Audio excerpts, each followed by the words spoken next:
समस्त जीवों को भगवान प्यार करते हैं। लेकिन दुर्भाग्य है कि ये जीव समझ नहीं पा रहा कि भगवान प्यार करते हैं। वो भगवान को भूल करके यहां तक कि नास्तिकता छा गई। बड़ी विचित्र, कोई महापुरुषों के वचनों के रहस्यों को नहीं समझ पाता है। अलग अलग बातों में ऐसे फंसे कि सब बातों की बात तक पहुंच ही नहीं पाते हैं।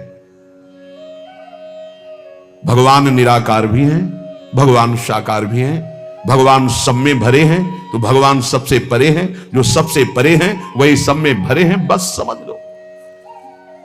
ऐसी नास्तिकता छा रही, पापाचरण करते हुए भगवान को अशुद्ध शब्दों से संबोधन करते हैं।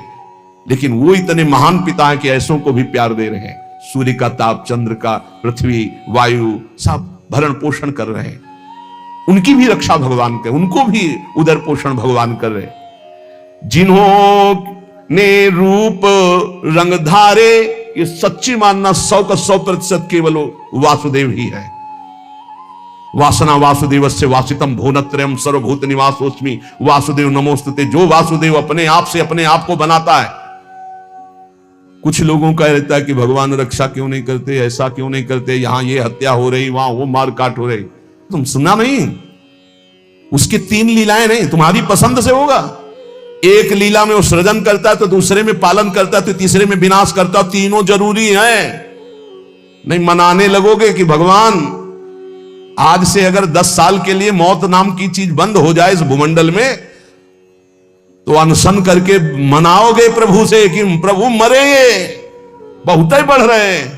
जीव चराचर में अगर सृष्टि का एक सोपान खत्म हो जाए कि मृत्यु ना हो, तो हाहाकार मच जाए। ध्यान रखना, मरना भी उतना ही अच्छा है जितना जन्मना और जितना पालन करना। और तुम्हारे वो मनोरंजन का नहीं है विधान, वो उसका खेल है। मृत्यु भी आवश्यक है, बहुत जरूरी है। विनाश भी जरूरी है। जैसे सृजन जरूरी है, वैसे पालन जरूरी है, वैसे विनाश जरूरी है। नहीं बताओ, कैंसर हो गया, वो सड़ रहा है, मार परेशान है, बोले मरना ही नहीं है। अब तो उसकी बड़ी समस्या है। अरे मरेगा तो नया शरीर प्राप्त करेगा। कोई प्यार नहीं करता, कोई प्यार नहीं करता। जिस दिन तुम बिस्तर में लग जाओगे, सब प्रार्थना करेंगे जल चढ़ा के भगवान से, इनको उठा लो। और अगर थोड़ा भी काम लायक हो, फिर भगवान को कोसेंगे, वैसे भगवान को मनाएंगे। मृत्यु भी बहुत जरूरी है, सच्ची मानना। तुमसे हृदय से बात कहते हैं, मृत्यु बहुत जरूरी है। आप अज्ञान के कारण बुरा मानते हैं कि भगवान ऐसा। भगवान का 3 खेल हो रहा है। पहले पागलपन छोड़िए और खेल को समझिए। वो अपने आप से अपने आप को रच रहा है, अपने आप से अपने आप का पालन कर रहा है, और अपने आप से अपने आप का अंतर ध्यान लीला, जिसे विनाश लीला कहते हैं, उसी में वो 3 रूप धारण किए। ब्रह्मा रूप से सृजन कर रहे हैं, विष्णु हरि रूप से पालन कर रहे हैं, तो शिव रूप से संहार कर रहे हैं। वही उन्हीं का खेल है। संहार भी उतना ही महत्वपूर्ण है जितना पालन और सृजन महत्वपूर्ण है। और वो किसी और का नहीं कर रहा है, वो अपने आप से अपने आप का कर रहा है। तो बोले मुझे क्यों घसीट रहा है? क्योंकि तू अपने ब्रह्म में तू भी वही है। ये ना जानने के कारण तू अपने को। और सच्ची मानिए एक और आनंद की बात, कि ये सब विनाश का विनाश हो रहा है। जिसका सृजन हो रहा है उसी का पालन हो रहा है, उसी का विनाश हो रहा है। तेरा ना सृजन हुआ है, तू ब्रह्मा का बनाया हुआ नहीं है। ब्रह्मा का बनाया हुआ ये 3 शरीर है, स्थूल सूक्ष्म कारण। ब्रह्मा का बनाया हुआ ये 3 लोक। लेकिन ब्रह्मा को जिसने बनाया उसी का तू अंश है। तू कोई कृति नहीं है किसी की, तू किसी की कृति नहीं है। कृति में फंस गया है, बस इसलिए तू हाहाकार मचा रहा है। मैं बीमार, मैं मरा, मैं जवान, मैं सुंदर, मैं जन्मा। तू अजन्मा, नित्य आनंद अविनाशी। अब यही समझना है यार, सत्संग का मतलब यही समझ। एक बार समझ गए तो फिर रोना क्या, जब जाग गए तो फिर सोना क्या, समझ गए तो रोना क्या। मिट जाएगा ये जन्म जन्म करुण। तेरा विनाश करने में कोई भी समर्थ नहीं है, स्वयं भगवान भी, सुदर्शन भी। सुदर्शन भी कृति का विनाश करेगा, तेरा नहीं, क्योंकि तू किसी की रचना नहीं। सुदर्शन जी भी रचना का विनाश करते हैं। बोले शिशुपाल की ये गर्दन कटी, शिशुपाल कटा क्या? जो शिशुपाल था अंदर, वो तो दिव्य तेजोमय होकर श्री कृष्ण में समा गया। सुदर्शन जी ने स्पर्श भी नहीं किया उसका, क्योंकि जो सुदर्शन वही वो। सुदर्शन जी कुछ नहीं कर सकते उसका। किसका? मेरा। मेरा किसका? 5 भौतिक शरीर का नहीं, जो मैं स्वरूप है, जो मैं स्वरूप। इस संबोधन मायाकृत है मैं मेरा। जो स्वरूप है वो काल भी स्पर्श नहीं कर सकता उसका, उसका कभी विनाश नहीं हो सकता। किसका? बोले तेरा। तेरा कभी विनाश नहीं हो सकता। नैनम छिंदन्ति शस्त्राणि नैनम दहति पावका न चैनम क्लेदयन्ति आपो न शोष्यति मारुता। ए भाई, तू अजर है, तू अमर है, तू अविनाशी है, तू अजन्मा है, तू नित्य है, तू परमात्म स्वरूप है। जितना विनाश होता है वो सृजन का होता है, जितना सृजन होता है वो मायामय होता है, उसी का पालन होता है, उसी का विनाश होता है। तेरा ना सृजन है और ना तेरा पालन है और ना तेरा विनाश है, क्योंकि तुझे कुछ नहीं चाहिए, तू सच्चिदानंद है। और बोले भूख प्यास बढ़ना घटना, कल सुना था 6 धर्म शरीर के, भूख प्यास प्राणों का धर्म, तेरा धर्म तू तो अविनाशी अजन्मा। भाई इसी को जान गया तो फिर निहाल हो जाता है। अब उसी को भाव स्वरूप में हम सखा ले लेते हैं, दास ले लेते हैं, गोपी ले लेते हैं, सहचरी ले लेते हैं, कुछ नहीं लेते तो मुक्त हो जाते हैं। ये खेल समझो। सबन में दोष गुण मिश्रित। अब देखो, कई बार चर्चा की, बहुत ये सत्संग है एकदम नीर चीर का। बिना सोने में मिलावट किए गहना नहीं बन सकता, शुद्ध स्वर्ण का आकार नहीं दिया जा सकता। आकार देने के लिए मिलावट की जाती कुछ, और फिर उसको गहना रूप दिया जाता है। तो ये जितना आप देख रहे हैं इसमें गुण दोष से रचना है शरीरों की, लेकिन जो इस शरीर के अंदर शरीर ही रह रहा है, भगवान का अंश, वो रचना नहीं है, इसलिए वो शुद्ध है और इसीलिए उसका कोई आकार नहीं है। समझिए समझिए, बहुत सुंदर, भगवत कृपा से एकदम बिल्कुल घी निकल रहा है। मिलावट से जो रचना हुई है वो ये है, और इसी का पालन हो रहा है, इसी का विनाश होगा। तू ना किसी की रचना, ना तेरे में कभी कोई मिलावट है, इसलिए तेरा कोई आकार नहीं। तू आकारों को स्वीकार करके फंस गया। बस इसी आकार का, आसक्ति का त्याग हो जाए तो तू जीवन मुक्त था, है, रहेगा। तू न कभी जन्मा न कभी मरेगा, ये पक्का 100%, चाहे भक्त हो चाहे ज्ञानी हो, कोई भी हो। देखो आगे वाली बात कह, विराजे आपको कहीं भी फिट कर लो, मैं को कहीं भी फिट कर लो। भगवान श्री कृष्ण कहते हैं जब सृष्टि नहीं थी तो मैं था, जब सृष्टि है तो मैं ही मैं हूं, जब सृष्टि नहीं रहेगी तो मैं ही रहूंगा। मैं, ठीक है, उसी को ज्ञानी जन बोल रहे हैं, मैं था, मैं हूं, मैं ही रहूंगा। तो परेशानी कौन सी बात है? आपको तो मानना है ना वो श्री कृष्ण में है, मत्ता परतरम नान्यत् किंचित् अस्ति धनंजय। पर विशुद्ध ज्ञान ना होने के कारण एक दूसरे की निंदा करने लगते हैं। से समझिए, विराजे आप अंतरहित, सबन में दूध में ज्यों घृत। बोले भगवान सबके अंतर में विराजमान है। कैसे? बोले जैसे दूध में घी विराजमान है। तो हमने कई बार चर्चा में कहा, बना के दिखाओ पूड़ी दूध में। ये दूध चढ़ाया, ये पूड़ी निकलने लगी। बोले नहीं निकलेगी। बोले घी तो उसी में है। बोले हाँ, प्रक्रिया के द्वारा पहले निकालो। आप प्रक्रिया की, पहले दूध को गर्म किया, फिर उसको जमाया, फिर दही बनाया, फिर मंथन किया, फिर मक्खन निकाला, फिर उसको गर्म किया, तब जाके वो घी बना। अब पूड़ी निकाल लो घी में। ऐसे ही सब में परमात्मा है, प्रक्रिया है, साधना, गुरु शरणागति, उनके द्वारा दी हुई साधना। साधना का परिपक्व रूप कहीं भी किसी भी तरह का उल्लंघन न हो, जैसा कहा गया वैसा, तो स्वरूप रूपी घी निकल आएगा। परमानंद रूपी खूब पूड़ी तलो, अखंडानंद में डूबो, कोई परेशानी नहीं। हर आनंद की जड़ आप हैं। आप, चाहे आप ऐसे बोलो चाहे आप ऐसे बोलो, आप और आप में आप ही आप हैं। आप और आप में आप ही आप हैं। कई बार कहा कि मेहंदी लाली दिखाती है, मेहंदी लगाओ तो देखो हाथ लाल हो जाते हैं, और पूरे पौधे को चीर के देख लो, कहीं लाली हो तो हमें दिखाना। ना पत्ते में लाली, ना छाल में लाली, ना कहीं। उसकी प्रक्रिया है। उसको पीसो, पीस कर हाथ में लगाओ, 30-40 मिनट बाद धो दो, वो पूरा हाथ लाल कर देगी। ऐसे ही परमात्मा सर्वत्र विराजमान है, पर बिना साधना के, बिना भगवत आराधना के, बिना गुरु शरणागति के, बिना गुरु प्रदत्त उपासना के आप अनुभव नहीं कर सकते। जैसे मेहंदी में लाली है, दूध में घी है, पक्का। ऐसे विराजे आप अंतरहित, सबद में दूध में ज्यों घृत। सबद में विराजमान है जैसे दूध में घी। धरी हरि जीव मैं मेरी। बोले फंसा किसमें है? अपने स्वरूप को भूलकर। बोले मैं मेरी, मैं पुरुष, मैं विद्वान, मैं धनवान, मैं रूपवान, मैं गुणवान, मैं महान, या मैं नीच, मैं ये, मैं और मेरी, इसमें जीव फंस गया। मैं और मोर तोरते माया ये। धरी हरि जीव मैं मेरी, दई कर ऐंठ तै तेरी। इसी अहंकार में जीव अविनाशी निर्मल वो फंस गया। ये बहुत सुंदर स्वरूप है आपका, बहुत परमानंदमय स्वरूप है आपका। आप इस देह राग को छोड़ दें भजन प्रभाव बल से तो अभी मस्त हो जाएंगे। आपके अंदर ऐसा खजाना है कि कुबेर के पास भी नहीं है वो, सच्ची मानिए। बस वो तिजोरी की चाबी गुरु जी के पास है।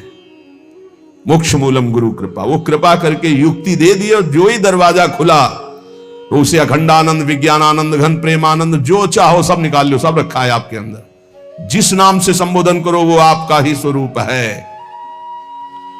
बोले जैसे बैल की नाक में नाथ डाल करके किसान जोतता है जैसे चाहता वैसे, किए बस नाक नथ गेरी, नचावे नर मटकर फेरी। जैसे बंदर को बंदर नचाने वाला जैसा इशारा करता है लाठी से वैसे ही नाचता है। ए माया की लाठी, मैं मेरी तै तेरी, ये लाठी ये नाथ पूरे विश्व को नचा रही है। कैसे हटे इससे मैं मेरी तै तेरी से, माया से कैसे मुक्त हो? तो बोले हरि शरण में हो जाओ और एक सूत्र याद कर लो, हरि की इच्छा जो करिए, करें जो हरि हिये धरिए। सरल भाव में जो ही प्यारो करे सोई मोई भावे, इससे मुक्त हो जाओगे। बड़ा दुख है, भगवान की बड़ी कृपा है, कोई पाप का नाश हो रहा है। राधा राधा राधा, बड़ा सुख है, भगवान दुलार कर रहे हैं, उनका खेल है। राधा राधा राधा। ये बहुत नीच आदमी हमको गाली देता है, समझते नहीं इसमें भगवान है, विधान करके वो हमारे पापों का मोचन करा रहे हैं। राधा राधा, ये बड़ा श्रद्धावान साष्टांग दंडवत करता है, कोई बात नहीं। राधा राधा राधा, भगवान इस रूप में दुलार करे। तो बोले माया से मुक्त होने का क्या स्वरूप? बोले हरि की इच्छा जो करिए, करे सो हरि हिये धरिए। ये बस स्वीकार करना थोड़ा कठिन होता है, जान पाना कठिन होता है। क्या मेरे हरि की इच्छा है?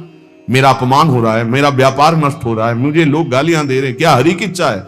सच्ची मानिए कुछ ऐसा मूलधन आपका है जिसको नष्ट करने के लिए जरूरी था, इसलिए भगवान ने कृपा करके ऐसा भी पक्का समझिए। हर विधान उनका बड़ा मंगलमय और बहुत अच्छा होता है। हमारी प्रार्थना मान लेना। कल एक कोई अधिकारी पूछ रहे थे कि क्या आप कहते हैं कि भगवान जो करते हैं अच्छा करते हैं, तो जब हमको ये लगता है भगवान बुरा करें तब भी अच्छा हो करते हैं? तो पक्का 1000% समझ लो भगवान अच्छा करते हैं। 100% होते तो हम 1000% पूरे जीवन की बात करें, भगवान जो करते हैं बहुत अच्छा करते हैं, उसमें बहुत अच्छा मंगल विधान होता है। हम लोगों की सोच जो है वो तत्कालिक है, परिणाम की सोच नहीं है, आगे तक की सोच नहीं, लेकिन बहुत अच्छा होता है। भगवान जो कर रहे हैं, उसके हाथ पैर टूट गए, बहुत अच्छा, ये भी बहुत अच्छा हुआ। जन्म जन्मांतरों में तूने ऐसे ऐसे पाप किए हैं कि भगवान इतने से निपटा रहे, न जाने कितना सड़ना पड़ता।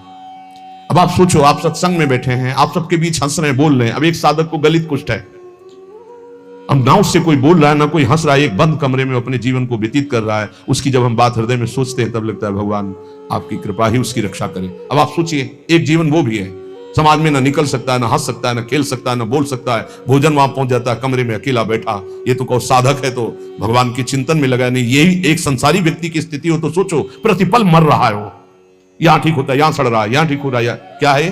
बोले भगवान अच्छा कर रहे हैं, बहुत अच्छा कर रहे हैं। जन्म जन्मांतरों का हिसाब किताब बराबर करके श्री जी के पास जाना है उसे। ये तो सड़ेगा ही, मरेगा ही, नष्ट ही होगा, इसकी तो गति है ही। इसीलिए हम प्रार्थना करते हैं, एक ये जन्म भगवान को दे दो, अमंगल नहीं होगा। आप क्या समझते हो, वो कमरे में अकेले रहता है, प्रगट में कोई साथी नहीं, लेकिन हम उसके साथी हैं। कोई मिनट ऐसा नहीं होता जिस समय हम उसके साथ ना हो, और यहां साथ है वहां भी साथ है। तुम्हारा साधना से पास बनने की बात देखेंगे हम, उसका पास पहले ही बन चुका है। आज छूटे या कल छूटे या जीवन भर ऐसे रहे, आनंद और प्रेमानंद दोनों की प्राप्ति होगी। इस जन्म में ना तो उसको कोई चिंता रहेगी शरीर पोषण की, रोग की, ये गारंटी है।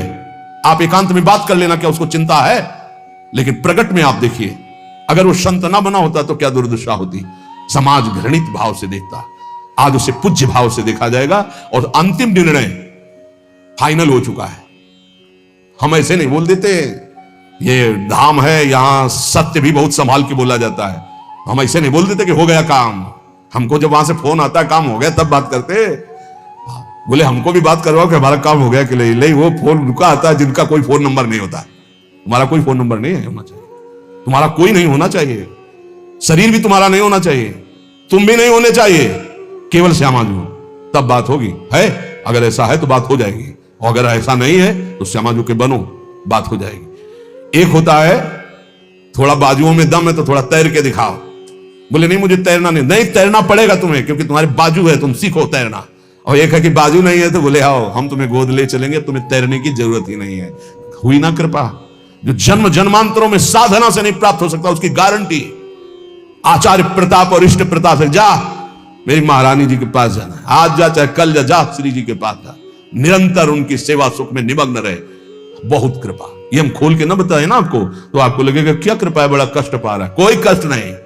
कष्ट तुम्हें दिखाई दे रहा है उसको साक्षी करके श्री जी से पूछ, उसको कसम खवा श्री जी की, बोल तेरे को कष्ट है तो जो बोले हमको लिख के बता देना के, लिखित हम सबको दिखा देंगे।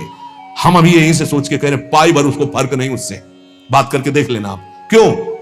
क्योंकि अब वो अपने आप में नहीं है, अब वो गुरु प्रताप में जी रहा है, वो इष्ट प्रताप में जी रहा है। तो सच्ची कहते हैं हरि की इच्छा जो करिए, करे सो हरि ही धरिए। हम खोल खोल के इसलिए सब बातें बता रहे कि आपको विश्वास हो जाए। जिस समय हमें विशेष कष्ट होता है उस समय हमारी प्यारी जू का इतना दुलार होता है कि अगर हम उस समय नाचने लगे तो थोड़ा पड़ेगा, इतना सुख होता है। जब बाहरी दुख हो रहा है, भारी कष्ट की स्थिति हो रही, तो अंदर से श्यामा जू का ऐसा सुख का रेला आता है, नाचने का मन होता है, अंदर से मन नाचता है आनंद में। तो मन ही को तो दुख हो रहा था, तन तो जड़ वस्तु है, यहां शून्य कर दो काट दो कोई फर्क नहीं पड़ेगा। यहां से मन की त्वगेंद्री से संबंध खत्म हो गया, उसे शून्य देश कहते हैं। और वो मन प्रियाजू के प्रेमानंद में मगन, तो क्या फर्क पड़ता है। मान लो मेरी बात, न मृत्यु का फर्क न किसी रोग का फर्क, बिल्कुल परमानंद की एक अद्भुत स्थिति। वो नाम जप और आश्रय, इसीलिए चूको मत, दो बातों में दृढ़ रहो। हमारे माई श्यामाजू को राज ये आश्रय और राधा राधा राधा। तो हरि को कियो ना टरिए, श्यामाजू की शरण जग तरिए। करने वाले सब हरि हैं और महान तारने वाली हमारी प्रियाजू प्यारी जू को। तो एक बार किसी के लिए लालजू ने कहा प्रियाजू ये बहुत पापी है, ये आपके योग्य नहीं। तो कहा प्रीतम पापी का सो कहें, बहुत भूरी प्रियाजू। तो उन कहा जो अपराध करे है, अपराध का सो कहे हैं, जो आज्ञा उल्लंघन करे है, प्रतिकूल चले है। जो प्रतिकूल चले वो अपराधी हुए है ना। तो जो ही लालजू की तरफ, पास प्रियाजू पास हो गए, जाओ निकुंज। अनुल्लिख्या अलल तालपित, यही इसी बल से तो हम ठसक से बोलते हैं और कैसे बोलते हैं। ये सच्ची बात। ने कहूं न रिस कहूं भूली हूं न होत सकी, रहत प्रसन्न सदा ही, और लालन तेरे ही अधीन। मेरी बात बन गई। बस ये कैसे समझाऊं, कैसे बताऊं हृदय की बात की। अपने लोगों के ऊपर कृपा की वर्षा हो रही, बस पकड़ लो, क्यों में छोड़ दो, क्यों में छोड़ दो। जैसे डॉक्टर औषधि देता है, बड़ी श्रद्धा से लेके खाते हो, नकली है कि असली है कोई मतलब तुम्हें जानकारी से नहीं रहता। ये हरी वाली नहीं खाएंगे, पीली वाली टेबलेट खाएंगे क्योंकि पीली पसंद है, ऐसा भी नहीं कह सकते। जो देव वो खाओ। ऐसे ही गुरु संत महात्मा रसिक जनों की बात बिल्कुल श्रद्धा करके मान लो। हम ये नहीं कह श्रद्धा करके दे दो कुछ, बिल्कुल यहां ये शब्द नहीं। ये श्रद्धा करके ले लो नाम शरणागति, श्री जी का भाव हृदय में। हरि की अद्भुत ये कृपा, समझ के मौन ही रहना। जिस पर हरि की कृपा होती है तो कह रहे हैं वो जो तुम्हारे ऊपर कृपा, उसे मौन होकर के चुपचाप छुपा लेना। क्यों? क्योंकि कहने से फिर वो कृपा बिखर जाती है। 100-200 ग्राम वाली, 100-200 ग्राम। और कृपा समुद्र की कृपा, 10-20 टैंकर नहीं, 10-20 हजार टैंकर निकाल ले तो कोई फर्क पड़ेगा। तो हम श्यामाजू की कृपा से दौड़ते रहते। ये जो लिखा है समझ के मौन ही रहना, हम श्यामाजू रूपी कृपा बल से चल रहे। श्यामाजू का अगाध कृपा समुद्र है, इसमें फर्क नहीं पड़ने वाला। हरिवंश भरोसे भय निडर नित गर्जत हरिवंश बल, नित गर्जत हरिवंश बल। उनके बल से गरजते, मेरे बल से वृंदावन रानी। करावे सोई बस करना, चरण की शरण में रहना। सबही में बुद्धि बल धरता, अशुभ सब नाम निज हरता। माधुरी तेरो है करता, सदा रे संग निज भरता। हमारा भरतार, हमारा प्रीतम सदैव हमारे साथ रहता है।